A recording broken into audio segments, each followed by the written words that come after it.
الحمد لله نحمده ونستعينه ونستغفره ونعوذ بالله من شرور أنفسنا ومن سيئات أعمالنا. من يهده الله فلا مضل له ومن يضلل فلا هادي له. أشهد أن لا إله إلا الله وحده لا شريك له وأشهد أن محمدًا عبده ورسوله. يا أيها الذين آمنوا اتقوا الله حق تقاته ولا تموتن إلا وأنتم مسلمون. يا أيها الناس اتقوا ربكم الذي خلقكم من نفس واحدة وخلق منها زوجها وبث منهما رجالا كثيرا ونساء واتقوا الله الذي تساءلون به والأرحام إن الله كان عليكم رقيبا. يا أيها الذين آمنوا اتقوا الله وقولوا قولا سديدا يصلح لكم أعمالكم ويغفر لكم ذنوبكم ومن يطع الله ورسوله فقد فاز فوزا عظيما. أما بعد فإن أصدق الحديث كتاب الله وخير الهدي هدي محمد صلى الله عليه وسلم وشر الأمور محدثاتها وكل محدثة بدعة وكل بدعة ضلالة وكل ضلالة في النار. أما بعد الحمد لله وفضل إخوائي قورا قيشتنا حفتي دوام لشرح كتاب التبيان في آداب حملة القرآن لواني رابردو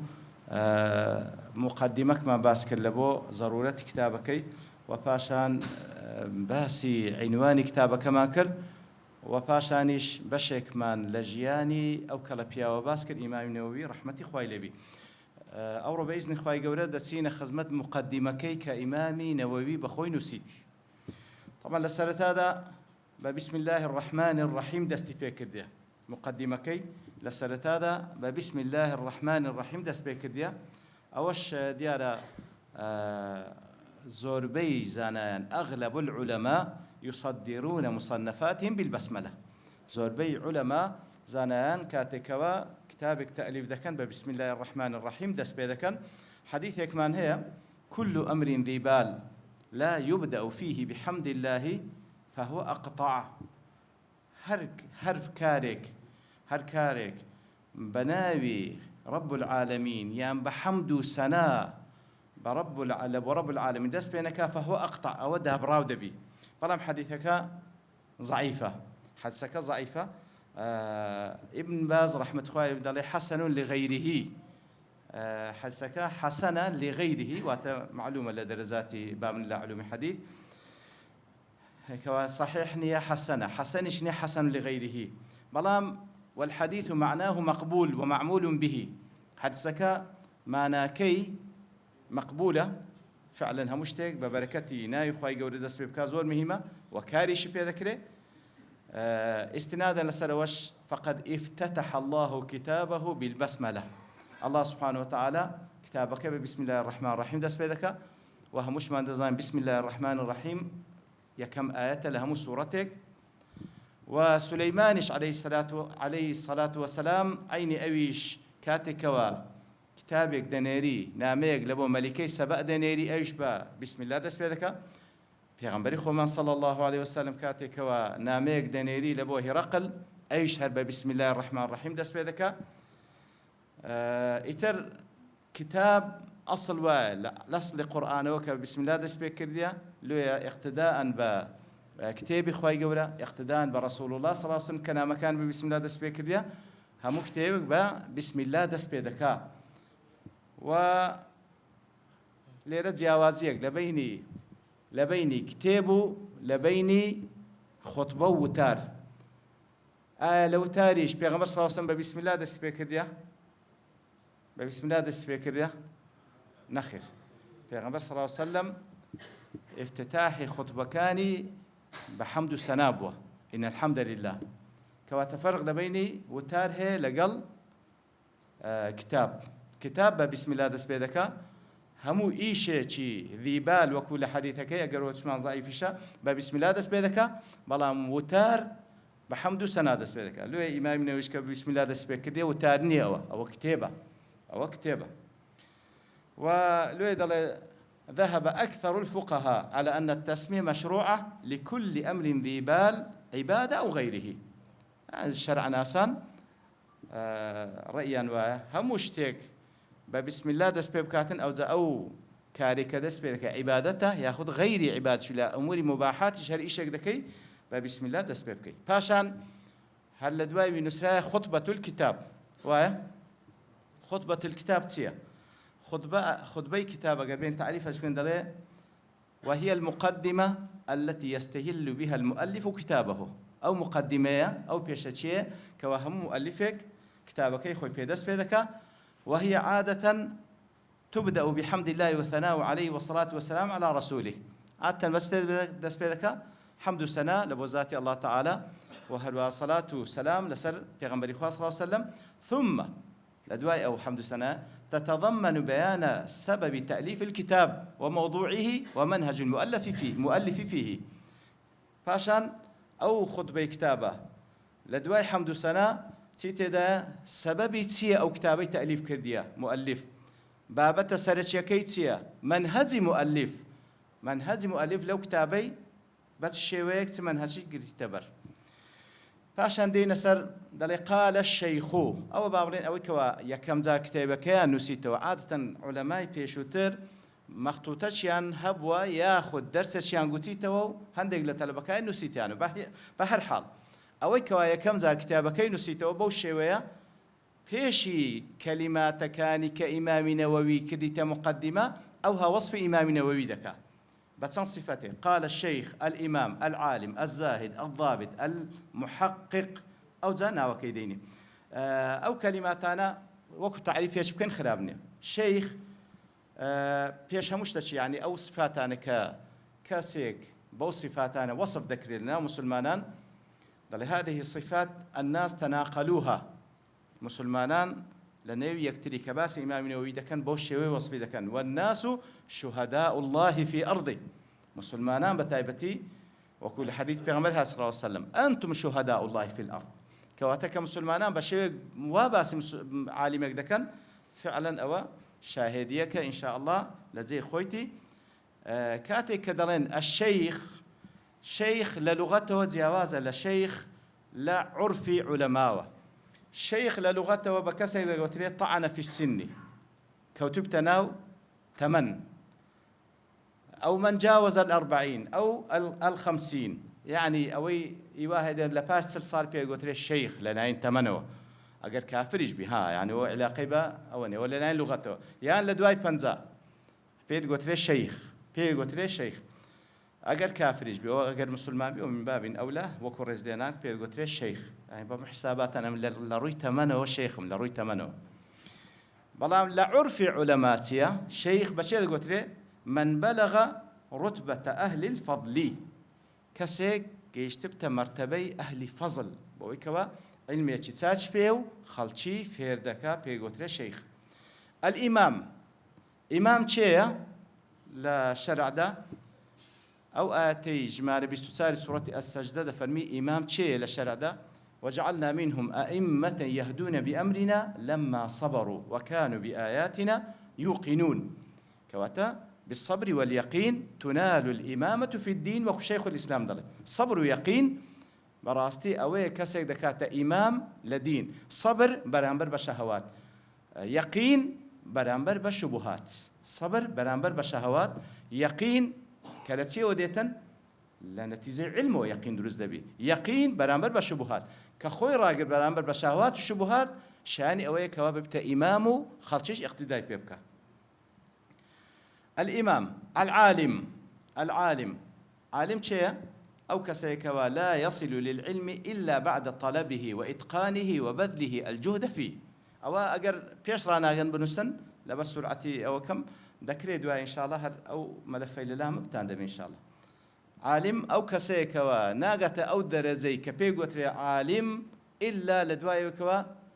مراسي بدواء وعلم داروا أو إتقاني شتيدا ذكاء يعني بورد كاري تيدقا وزهد اشتدا صرف دكا حتى وكو بدست ديني. العالم الزاهد هو هم وصف بياوي الزاهد طبعا لزهده هاتيا زاهد هو الشخص الذي يعرض عن التعلق بملذات الدنيا وزينتها أو كسيكوا فشت لوي دكا كبيوزد بي بلذات كان دنيا وزينته جواني كان دنيا فشت تيدكا قانعا بالقليل بكام يقل دنيا قناعتي دي ولا يحزن على ما فاته منها أو إلا دستي شدر ولا دنيا حيث خفتي لنا أخوة ولا يفرح بما آتاه وضلي شخوش نايب بويكا وبي بخشرة لدنيا لبرسي ليجعل الآخرة أكبر همه لبروي آخرة جورترين خمو خفتيوية. الضابط لضبطي هاتي الضبط يعني الحفظ البليغ لبركرنيشي زور بهيز. المتقن لإتقانه هاتي إتقان الأمر سيا يعني إحكامه إتقان الأمر إحكامه يعني كسك كوادري إتقاني لفلان إيش كردي يعني تواو بقولي بمحكمي فيربوا بتواوتي. إن زاد له الضبط والإتقان الضابط المتقن. الضبط والإتقان لفظان مترادفان دو لفظا لمانا بابلين لشكل جواز بلام لمانا زور مرادف يكن لزيات يكتري باز ذكرن وهما أعلى من الحفظ كواتا ضبط إتقان قناغك لدواي حفظ ده بهستر الحفظ. فالحافظ قد يخطئ كسي حافظ لو أنا غلط دكا. وأما المتقن أدي كسي متقن خطأه أقل والله أعلم. لو يا استا حافظ قرآن يعني كو حافظة لأنها متقنة أصلا إتقاني كردية يشتدر زي إتقان خوي يقولها ما جين تودر زي. المحقق لفظ محققش أو لقبا يطلق على العالم الراسخ. محقق بزانا دا قلت لك روش ولا نوع علم ده الذي يدقق في المسائل بعمق دستناو مسائل كان الشرع زربة بقولي ويمحص الأدلة بلغا كان دي جوان شي دكاتو باتشي دكاتو وكو بكدار خمان دلي وكو بيازي شي باكراي دداتي ويصل إلى الحقائق دقاتا حقيقة كان بيقين وبصيرة يعني أويك بيتي ما شاء الله باش لشكو قمان درتو همو بيقين وبتساو صاغية أو تائرة لفظي بابلين وصفي أو إمام برزية إن شاء الله لا إخوائي قورش أو مرتبيه أو ذا ناوي يكم زار بكونية ديني أبو زكريا إما قوتمان إمام نووي زواجي نكذا بس لعرف عرب اعتيادي بو كسك كزواج نكا بياوي أن أفرد كونيتشي لو دابنين لبون منا داكمان عائشة خوي لرازي خوم دالي نبوة والله مشهور بشي مو عبد الله أبو زكريا يحيى أو ناويتي أو زاديسان وصفش كشيدة كان محيي الدين يعني وناوينية أو وصفتي محيي الدين يقصد به معيد الشريعة إلى مكانتها. شريعة أجر لزمن كان بابن لبيشوي وكبلي مكانتكي خوي لقدر بيوز نبوة أو شريعتي لقرين توا مكانتي خوي والمجدد لها تجديد دكا وكل حديث في عمر صلى الله عليه وسلم لها مصد صالح زارك خوي قور كسك دنيدي والتجديد أو ديني دكا والحرص على تعاليم الدين وهروها كسك بيقول محيي الدين حريصة لسرويكوا أويكوا لدين هاتيا زي بكري وتثبيت أركان كان أو شريعته للصروي زي بكري أبو زكريا يحيى محيي الدين بن شرف أو بابتي بن مري بابيرتي النووي نوويش بكو باس ماكر نسبة إلى قرية نوى كوا لوندل دايقوا رحمه الله تعالى معلومة يعني أو الدعاء كذكره لو يدل أو دعايش رحمه الله تعالى بصيغة فعل ماضية خبرية لفظا يعني وكو خبرك وكأنما رحمه الله يعني خواهي ورحمي بيكر وخبرية لفظا بلام إنشائية معنى بلام لروي معنى وإنشائية يعني يا ربي خواهي رحمي بيكر تكون نازانم بس غالبي ظن أويك وأوبيا وخواهي ورحمي بيكر بلو يبا صيغي ماضي باز ذكري والله أعلم. إن زالير ودينا سر الفاظ كان كوا إمام النووي بكاري هنا لمقدمة وخطبة كتابك الحمد لله الكريم المنان ذي الطول والإحسان تمشاك حمد سنة إخوائي قبل ذكاء بوشي وجه وصف ذكاء طبعا حمد سيا هو الثناء بالجميل على المحسن الثناء بالجميل كواتا بجواني وصف كردني كسيكا ذاتك كوا محسنة تساكي لقلت كردية تساكا كارا وصف كردني بصفة زوانكاني أو كسيكوا تاكي كرديا بس وصف كردني تينا مع حبه وتعظيمه وإجلاله مع حبه كواتا وصف ذكي أو ذاتي الله سبحانه وتعالى لبريس خاونيهم ساكية لقل أو فري خوشويستي لقل أو فري بقورزانين والفرق بينه وبين الشكر لو بحمد لله دس بينكن لو بالشكر لله دس بينكن فرق بين حمد وشكر سيا الحمد أعم وأشمل حمد مقارنة بالشكر حمد جير ترى شامل ترى إذ يكون في مقابلة النعمة وفي غيرها أو في غيرها كواتا حمد كذاتك حمد ذكر وكو الله تعالى سبحانه وتعالى لمقابل أو نعمتان ككرديتي لقلمان أو في غيرها هل خودي خوشي حمدي ذكره الحمد لله رب العالمين الله سبحانه وتعالى يعني بلا تشبيه مثلا استقولك بلا تشبيه قولك جوانا هل توش دورة بس جوانا وصفي ذكي هيت ساكش برامبرتونا كرديا برام لخودي خوي وصف ذكره شاني وصفه ولله المثل الأعلى لخودي خوي الله سبحانه وتعالى بحكمي أو صفاتان كهيتي حمد ذكره ومقابل با أو نعمتان شيك كرديتي والشكر أخص فهو لا يكون إلا في مقابلة نعمة أو إحسان سابق بلام شكر تايبترا شكر تنها مقابل بوي كوا تاكش لقلت كرديا لأن لبيشوتر تاكي هبوا أو لولا أنك وتحمد عامترا لشكر بلام لا ديكا شكر عامترا لحمد لا تلانك ويكون الشكر بالقلب واللسان والجوارح شكر هم بدلا هم بزمانة هم بجوارح يعني بكارو كردو كان كبجوارح أنزام الدي ببلغي أوي يعملوا آل داود شكرا يعملوا آل داود يعملوا شكران بجير يعني بكرتي شكران بجير عملي أويك أو نعمتيك رب العالمين في بخشي لطاعتي خوش صرفك والشكر أجر لطاعتي رب العالمين صرف ادنك هو عكسكيتي كفران النعمة شكر النعمة أويك لطاعتي صرفك لا عكسه أو عمريك بيتي بخشية أجر لطاعت صرفك والشكر نعمتي خواي جوريه بعملي أجر خوانا خاص أو تمني لشتي ترهات ولشتي معاصي صرفك كفران النعمة خوا بنامنده كواتلو لاني شكر زياتر عامتره بلام حمد تنها بلسان تعبير ذكريه بلام كلير دا إمام نووي وغير إمام نوويش عادة بابلين زياتر حمدي باز دكن لخطبة كانيان ياخذ لا كتابة كانيان وآثر الحمد على الشكر حمد يعني هل بجاري لسر الشكر لأنه يعم الفضائل والفواضل سونك أو جيرتلا لو الروا هم فضائل هم فواضل يعني فضائل يعني فضل فواضل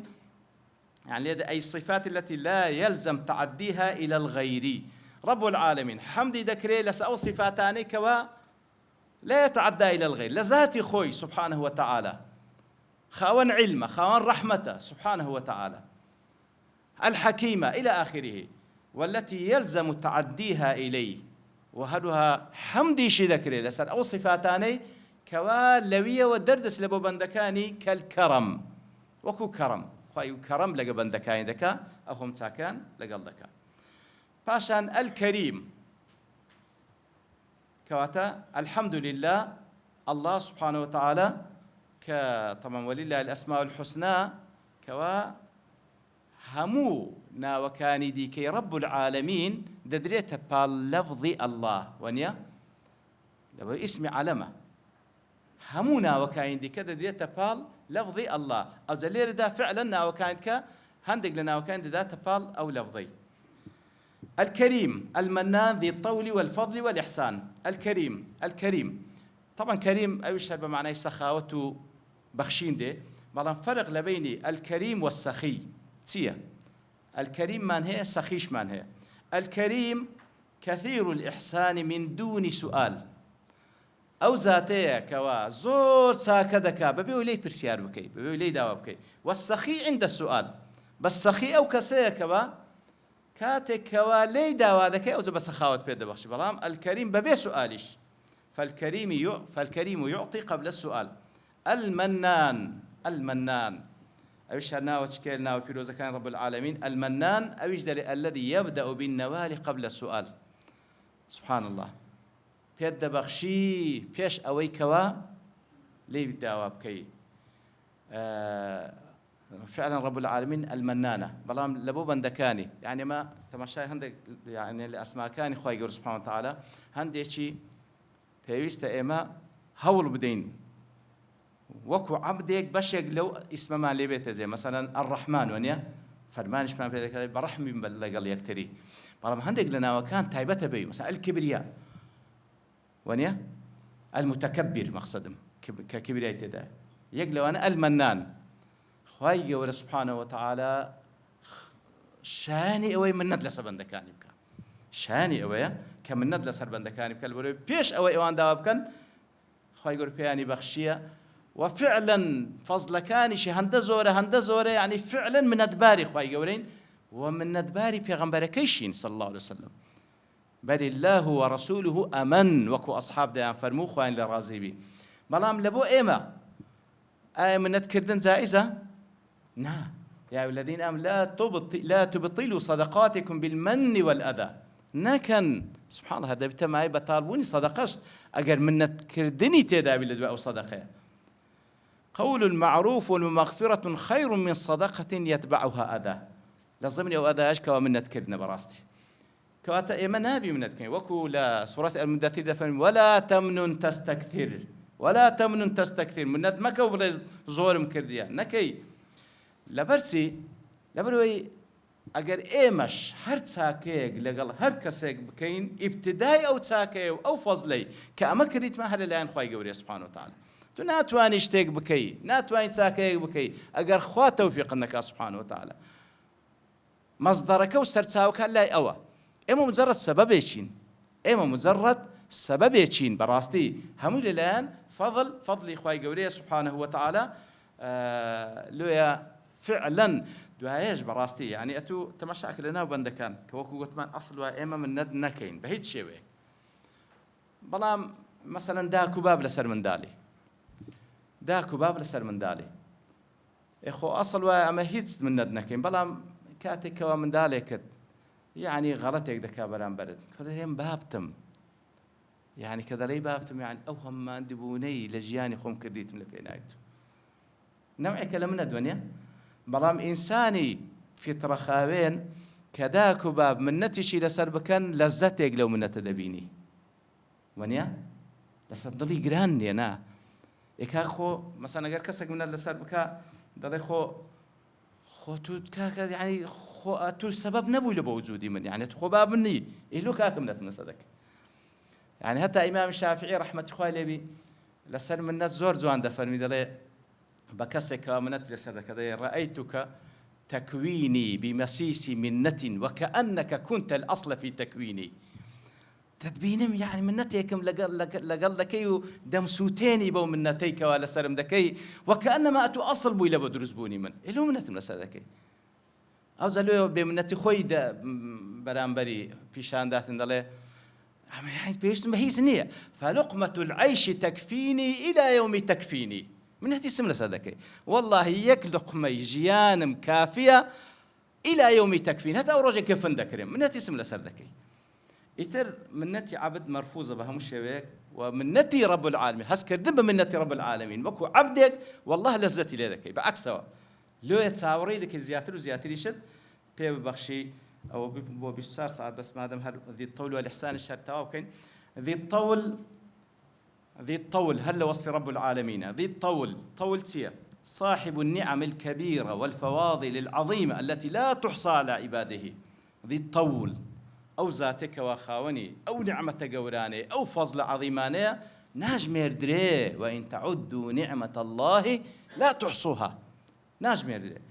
ذي الطول والفضل والإحسان الفضل يستخدم غالبا للدلالة على عطاء الله الواسع غير المرتبط بالعمل عادة فضل كلب رب العالمين باز ذكره لبو أويك أو عطاء وبخش فراواني كوا غير المرتبط بالعمل قد واتيناجي ولا أتوها أو تاكل قال كده بياو تساتش أو زور خطر أجر واتي بقى ها فضل إخوائي جوراه هيز مرتبطني بعملته فضل إخوائي جوراه زور لو زيادة لو يأتوا ديكي والإحسان هل لسر هندش إخوائي جوراه سبحانه وتعالى دفن واسألوا الله من فضله واسألوا الله من فضله إخوائي جوراه خوان فضله والإحسان الإحسان الله هو المحسن الذي يعطي عباده من فضله الله سبحانه وتعالى أو تاك كاريك وببندكاين دبخشي لفضل خوي طبعا فضل معلوم زنابتنا لا لغته وش يعني مثلا استاتو برداخة شبينا طريقة كالسر رجاوة أو رجاوة بيقول فضل زيادة أو كالسر رجاوة فضل زيادة كوات الله زيادة وبيد دبخشي سبحان الله ويرزقهم ويتفضل عليهم بالنعم قبل أن يسألوها خوي يقول رزقهم بيد دبخشي فضل بيد داتن لبيش أوي أوان داواي وكان إحسانش طبعا لا وكو لفظة شرعي لحقي بندكان كوا إنسان بيقات لدواي وكو لو حديث جبريل باسكراه إحسان أوي كوا الإسلام الإيمان الإحسان أن تعبد الله كأنك تراه دو مرتبة أو ها رب العالمين برستي كوكو ديبيني بيقينه فإن لم تكن ترى أجنجي يشتئ مرتبش وكأنما رب العالمين دبيني فإن لم تكن تراه فإنه يراك هل لو يقيني بك أودد بيني سبحانه وتعالى إتر للاني لغته وجدل الإحسان أن تحسن إلى من أساء إليك براستي إحسان لويد تمشى ذكي كأخوي قول باز لصفات أهل بهجدك وسابقوا إلى مغفرة من ربكم وجنة عرضها السماوات والأرض أعدت للمتقين الذين ينفقون في السراء والضراء والكاظمين الغيظ والعافين عن الناس والله يحب المحسنين تمشاك والعافين عن الناس خلافش برامبر كردي عفو يدك بلام لوش زيادة إحساني بك تساكشي لقلبك خوي يقول خوش دوي خوي يقولون ما مجمل الحمد لله الكريم المنان ذي الطول والفضل والإحسان الذي هدانا للإيمان وفضل ديننا على سائر الأديان ومن علينا بإرساله إلينا أكرم خلقه وأفضلهم لديه حبيبه وخليله صلى الله عليه وسلم الذي هدانا للإيمان ما أستد لهم قبولك وزاري وهب ورديم هنا أو درسي إن شاء الله دواء زيادة الأوذك الذي هدانا للإيمان يعني إمام النووي رحمة خوي لبي باز لنعمة كان خوي جور ذكاتا الذي هدانا للإيمان يعني فعلا أو نعمة الشاني باس كردنا كوا خوي جور هدايتي داين لبو إيمان أو واردة لبيغمبري خواش صلى الله عليه وسلم باس كردين أو نعمة واردة لبيغمبري خواش صلى الله عليه وسلم لحديث ذاك إمام بخاري مسلم روايتيان كري براي كوري عزب دجرتو للروج خنداق دفنوي بينيم رأيت رسول الله صلى الله عليه وسلم يوم الأحزاب وهو ينقل مع الناس من تراب الخندق بينيم بيغمبري خواش صلى الله عليه وسلم لقال خلشك بريال عند خندق لقى مسلمان أويش خولي دقواستوا وقد وار الغبار شعر صدره سبحان الله بيغمبر صلى الله عليه وسلم موي سينجي زور بوا دلي توزو خول لسر موي سينجي شي نشتبو أو زاد فرمي وكان رجلا كثير الشعر فسمعته يرتجز بكلمات عبد الله بن رواحة رضي الله عنه وهو ينقل من التراب يقول جملة أبو الشعر شي عبد الله كر رواحة يدقوتوا لو كاتيك وإنسان خوشني لكاتي إشي وهذا دائما شعرك شتيك شي خوش طلع بيغمبر صلى الله عليه وسلم أو شعري عبد الله كر رواحة اللهم لولا أنت ما اهتدينا ولا تصدقنا ولا صلينا فأنزلا سكينة علينا وثبت الأقدام إن لاقينا إن الأولى قد بغوا علينا وإن أرادوا فتنة أبينا ديغوتو سبحان الله اللهم لولا أنت ما اهتدينا يا ربي أجر أتونا بواي هداية ما ورنا ذكرنا صدقة ما ذكرنا نويج ما ذكر لو سكينة ما لو داب زين السلمان وهروها خوراجر ما مكلوكاتي كروبا رويان دبينو إن الأولى يعني الذين أوانيك وقد بغوا علينا دجمنان ما كتعدى ما لذكن وإن أرادوا فتنة أبينا أجر بيانه توشي فتنة ما بكن توشي كفر ما بكن توشي فتنة لدين ما بكن أبينا صلى الله عليه وسلم وكان يرفع بها صوته سبحان الله كواتب راسي هسكن بو نعمتي إخوائي يقولوا زور مهمة وباشان دله وفضل ديننا على سائر الأديان الله تعالى دينكي تفضيل كدين لسر باقي أديان كانتر وكو رب العالمين دفن إن الدين عند الله الإسلام تمام كوتا دينه وخواي قول سبحانه وتعالى ومن يبتغي غير الإسلام دينا فلن يقبل منه لباش هاتني إسلام هر كسيك هر دينيش كبقري تبر بيرو بكاتن فلن يقبل منه ومن علينا بإرساله إلينا أكرم خلقه إليه عليه منتي لسر كدين رب العالمين با ناردني كسيك وأكرم خلقه عليه وأفضلهم لدي سبحان الله منتي لسر كدين بناردني أو بيغمبريك صلى الله عليه وسلم بريسترين خلق إخوة لا إخوة قولة وتاكترين يانا حبيبه وخليله هم حبيبي إخوة قولة هم خليل إخوة قولة طبعا لنا وبيغمبران عليه الصلاة والسلام دو بيغمبر هي درزي خلي ورقرتيا واتخذ الله إبراهيم خليلا لقل عين لحديث صحيح دهات بيان صلى الله عليه وسلم واتخذ الله صاحبكم خليلا بيغمبري صلى الله عليه وسلم درزي خلي بيبخشره حتى لا مسألة كتايبت مندي موساش عليه الصلاة والسلام ككليم الله عيني بيغمبري مش كليم الله صلى الله عليه وسلم كوا فعلا لا سفري معراجكي فعلا جيشت بليك كوا جبريش لنيواني النمو لو كاتيبو كوا بيغمبر صلى الله عليه وسلم نيوجد سفر رسكلا فرق لبين محبة وخلتسيا محبة مصطلح عام ترى يشمل كل درجات التعلق والحب همو درزات شي همو درزي شي بيوزبون بكسك خوشويستي كسك أو لنا مصطلحي حب زيدبتو أما خلة فهي أخص وأعمق خلة تايبترة زور قولترة وتعد غاية الحب وكماله غاية الحب وكماله أو بري خوشويستو كمال خوشويستي لو يدفرمي فإن الله تعالى قد اتخذني خليلا كما اتخذ إبراهيم خليلا وعبده أو وصف بيغمبرية صلى الله عليه وسلم وصف كرقوتمان بس أكرم خلقه عليه وأفضل من لديه حبيبه وخليله وعبده وصف ذكاء بعبد وصف كردني بيغمبري صلى الله عليه وسلم بعبوديات أشرف مقامات بيغمبري صلى الله عليه وسلم لبروي تمشارك إلى قرآن بيروز لشين داري وصف بيغمبري كده بعبد صلى الله عليه وسلم لو زيغاني كوا زور شرف وقوريت ده لبون منا سبحان الذي أسرى بعبده تعبت بوي سبحان الذي أسرى بعبده ليلا من المسجد الحرام لكاتي وحي وإن كنتم في ريب مما نزلنا على عبدنا خواهي قورا لو موقفانا لكاتي دعوة وأنه لما قام عبد الله يدعوه لبرسي برزان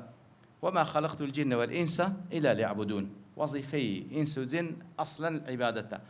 بيغمبري خوا صلى الله عليه وسلم لنا وهمو بشريته إنس وجن درزي كمال العبودية بدس هنا درزي كمال العبودية بدس هنا لبو رب العالمين لويا شاني أو يوصف بكره بعبد فعلا أشرف عبد جبوه بلى أو زاد فرمي محمدا طبعا عبده ورسوله محمد صلى الله عليه وسلم ناوي محمد صلى الله عليه وسلم لو ناوي لين محمد لكثرة خصاله المحمودة خصالي سباس كراوي زور تدابوا كو أو ناوي لين ألهم الله أهله ذلك خواهي قول إلهام خصنا ودولو دروني بابني أهلكي لما علم من جميل صفاته وكرم شمائله برای خواهی گرد دزاین که چند صفات و شمائلی جوانی هي صفات و شمائل صفات زیاتر اوی که حسیه بدیاد که شمائل اوی که لفطرتی دا و لطبیعتی دا ایتر لهر درو پیغمبر صلی الله علیه و زور جوان بوشانی اوی بو که پی بگوتری محمد و احمد صلی الله عليه وسلم ایتر بو پیغمبره فمحى به عبادة الأوثان سبحان الله بنادني او پیغمبره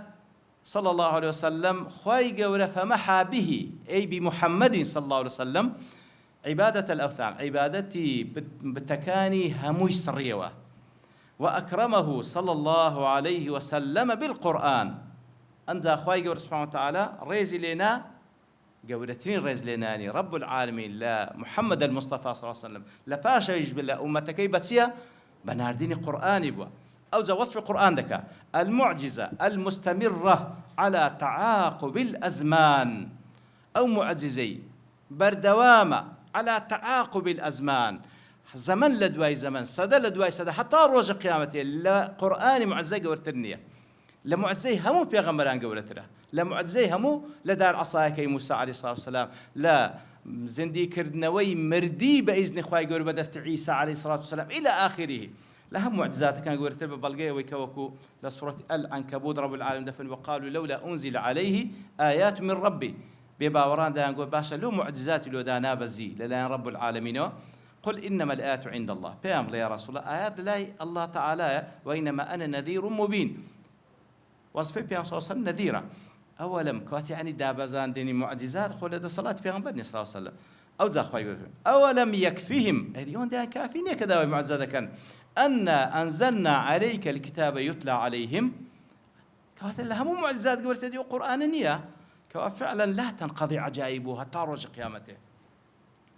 بعض إذا بقرآن هالوصف ذكاتا دفرمي التي يتحدى بها الإنس بأجمعهم والجان، بو قرآنك أخوي يقول داي بزاندي بو معجزة تحداي إنس دكا بقشتي وتحداي جنيش دكاتا بقشتي. وكخوي يقول سورة الإسراء دفرمي قل لئن اجتمعت الإنس والجن على آية مثل هذا القرآن لا يأتون بمثله ولو كان بعضهم لبعض ظهيرا. همو دجمنان دين لئن سوزن كوب ابنونات وان هوش قرآن بين خو اگر بيان هنا با تقصيريان نذكر هلا ابو جهل ابو لهب حتى استاجوا 1900 عند الصاله بس هي زدر نان تواني كوات همو قرآن لا توانيان داني ادي ده سورة كاك لسورته هود فرمي ام يقولون افترى قل فأتوا بعشر سور مثله مفتريات. نالن افتراء دي انقوش ده سورة وهابا افتراء بين نية. لا سورة البقرة ده فرمي نكر أونده وإن كنت في ريب ما نزلنا على فأتوا بسورة من مثله، سورتك أجر كورترين سورتي بكو سورتي كوثر كوات ناتوانن نانتواني وناشتواني طارج قيامته. يتلو القرآن وأفحم بها جميع أهل الزيغ والطغيان. هل وصفه القرآن إذا فرمي بو قرآني رب العالمين أفحم بها يعني أسكت بها بيدنج يعني كر همو أواني كوا أهلي زيغ وطغيان، أهلي زيغ أواني كوا ميل انحراف يعني هي لريقا راس، طغيان أواني كتجاوز حد يعني كل ظلم خو بجورزاني همو يعني بيدن كرديا كزنات وين برامبر بقرآن بريتن دتوانم وكو قرآن بينم. وجعله ربيعا لقلوب أهل البصائر والعرفان. هل لو وصف القرآن إذا رب العالمين كرديت يا ربيعك بهارك وكو بيغمبر صلى الله عليه وسلم اجعل القرآن الكريم ربيع قلوبنا. خواهي يقول أو قرآن كرت ربيعك كرديت يا بهارك لبوضلي أهل البصائر والعرفان. بصائر جمع بصيرة أو كسانيك وتساوي دليان بينا أوان دزان لقرآن تيدق نكود أو قرآن دبت بها لبوضليان وهو أهل عرفان برزان مع بابرين لمعرفة هاتيا مع علمان هي ومعرفتش مان هي. علمان هي معرفة مان هي. معرفات بروبومي علمه يعني لو أنا كسك علمي هبي بلا معرفتي سبحان الله وهروها معرفتش لا تزارب جيان ورد جيري براستي لا تزارب جيان ورد جيري لويا علم كافينية أقرأت التفاعلي لقلنكي نستنا ودرو درونت تفاعلي لقلنكي نيكي عمل نابت معرفة براستي لويا زور مهمة أو علمكي تبت معرفة خواهي يقولوها ما لبكا. إنزا هل وصف القرآن ده فرمي لا يخلق على كثرة الرد وتغاير الأحيان. لا يخلق يعني كون نابي أو لفظ لبو زلق بكاني خلق الثوبي وتكون بوني زلق أو قرآن كون نابي كون يعني سبحان الله هذه يستامة تمنك من هي تو أو خوايا شهر لاي كالحمد لله روجب لاي كمي حفظ زار أجر بس فرض كام كان سورة الفاتحة دخينينا شيء هبري والله سورة فاتحة لكن مكون به هندم خينته كورة والله ونيا والله ما قر كسيك بي نسبتنا وضيه تاكو يستا سبحان الله أو لهمو يزيات الدخين دريت سورة الفاتحة. لا يخلق على كثرة الرد قد كون نبي سبحان الله كثرة الرد يعني عنده بارك وتغاير الأحيان كون نبي نبوي كوات زور دوباري دكيوا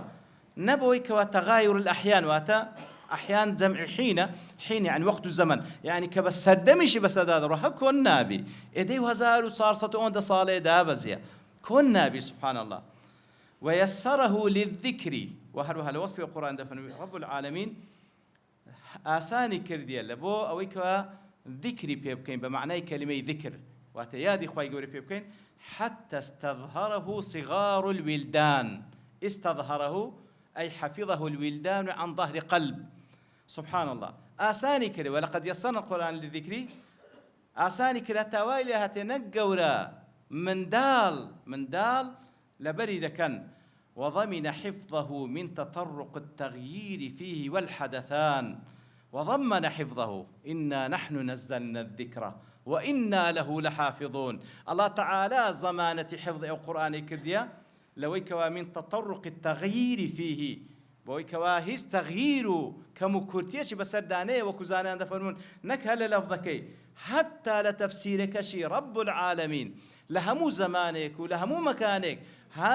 علماء وزانايانك موفق دكا أويك مرادي رب العالمين وما بس تخواي قوري سبحانه وتعالى لو قرآن دبي بيجين أجرتي كسانك بيانوي معناه كش تحريف بكن لوش باريز راوا كواتا وضمن حفظه من تطرق التغيير فيه والحدثان حدثان يعني عين لا حدوث وحدث حادثة هاتيا واتا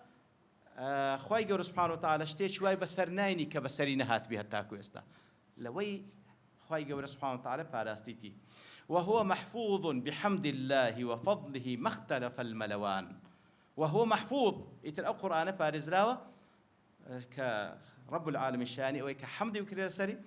وهو بفضل خوي ما اختلف الملوان محفوظة بارز راوة ما اختلف الملوان يعني الليل والنهار هندي زماني شي بس دابر والشور وجه بس دابر محفوظ خوي قبل حفظي كده ووفق للاعتناء بعلومه من اصطفاه من أهل الحذق والإتقان وهو رب العالمين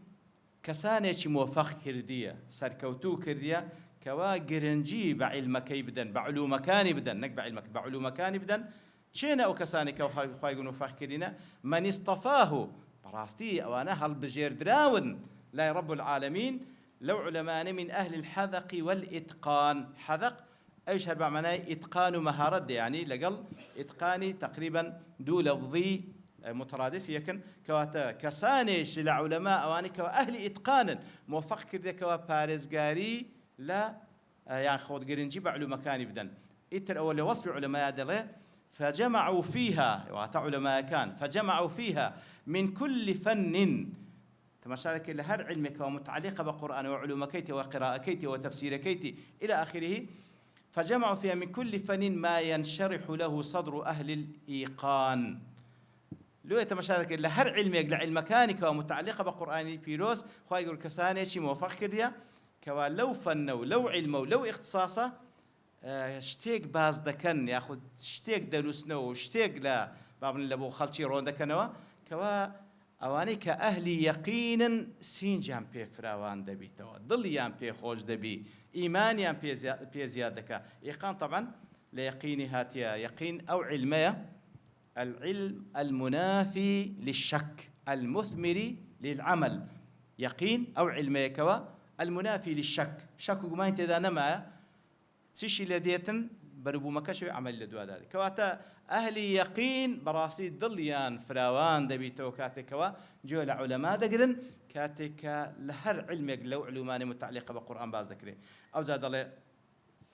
أحمده على ذلك حمد سنة أو ذات ذكم لسر أو نعمتي كوا بوشي قرآن باراستي بوشي علماء موفق كريا وغيره من نعمه التي لا تحصى حمد سنة ذكم لسر أو نعمته لسر باقي نعمة كانت كشكوا ناجم يدرين خصوصا على نعمة الإيمان دي ساندته بتاي بتي حمدي ذكم لسر نعمة إيمان وأسأله المنة علي وعلى سائر أحبابي وسائر المسلمين بالرضوان سبحان الله داوي ذكم منتم لسر بكا لسر خومو لسر باقي خوشويستانمو وباقي مسلمان بقشتي منتم مان لسر بكاتم بسي بوي ليه ما راضي بي هدايتي داينو ليش ما راضي بي أوزت مشاكل يعني سبحان الله تمشاي قوري بكا تمشاي قوري أو بياوبكا يعني حمد سناي دكا وداواي لي دكات لبو خويو لبو خوشويستاني وباقي مسلماناني دي كش باقي مسلمان كش أوش براس جيب ذكرتني أو حديثي لا يؤمن أحدكم حتى يحب لأخيه ما يحب لنفسه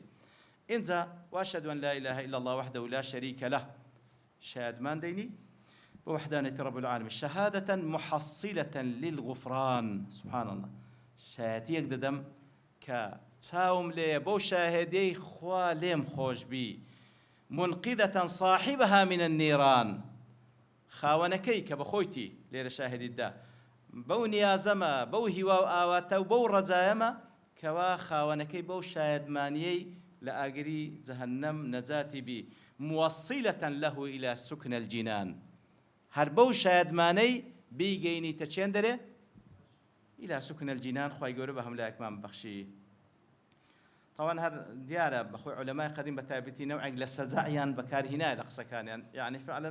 تماشاك سزاعش سنزوان النيران جينان وأشهد أن محمدا وابزم لانقونا نسراليو اللي رسلا أخوهم إشارة بيدا حتما باش شاهدمان دبي شاهدماني في غمراتيش بدا وأشهد أن محمدا عبده ورسوله الداعي إلى الإيمان صلى الله وسلم عليه وعلى آله وصحبه وشرف وكرم وعظم ما تعاقب الجديدان يعني الليل والنهار عيني شاهد مان ددا وهروها وصف پیغمبر صلى الله عليه وسلم كوا سان ريز لينرا سان بجورة داندرا بجورة ترو بريز تريج بلا إخوة جورة سبحانه وتعالى ببردوامي شوروش إن زاد لي أما بعد أو زادت السر أصلي ما بستكي كواتوتايرة وحمد السنايب أو زادت السر أصلي ما بستكي لير أما بعد فإن الله سبحانه وتعالى من على هذه الأمة زادها الله تعالى شرفا بالدين كواتا رب العالمين منتي لسر أو أمة كردية أو زدي سانيج دعاء له أمتك زادها الله تعالى شرفا كواتا خواي يقول منتي لقال كردية وخوايا شرف وقوري زياتر بو أمة ببخشي منتي بس كده لسري من على هذه الأمة بالدين منتي لسر كدين بو ديني الذي ارتضاه كأوشتي دين الإسلام كوخوي واتممت عليكم نعمتي ورضيت لكم الاسلام دينا من نتل سر امه كرديه بوديني كوا اسلام وارسل اليها محمدا خير الانام شيلو نادينا محمد المصطفى صلى الله عليه وسلم كخير الانام والارض وضعها للانام انامتيا هم مخلوقات كواتا پیغمبري لو نادي محمد المصطفى كخير الانام ساكتريني هم مخلوقات عليه منه افضل الصلوات والسلام عليه منه أفضل الصلوات والسلام وأكرمها بكتابه أفضل الكلام وجمع فيه سبحانه وتعالى جميع ما يحتاج إليه من أخبار الأولين والآخرين والمواعظ والأمثال وضروب الأحكام والحجج القاطعات الظاهرات إن شاء الله أوندي ما وكل أصل كلامك وتعريف أو كتابي دكاتا بإذن إخوة حفتي داهات دينا خزمة وصلى الله وسلم على نبينا محمد وعلى آله وصحبه أجمعين وآخر دعوانا الحمد لله رب العالمين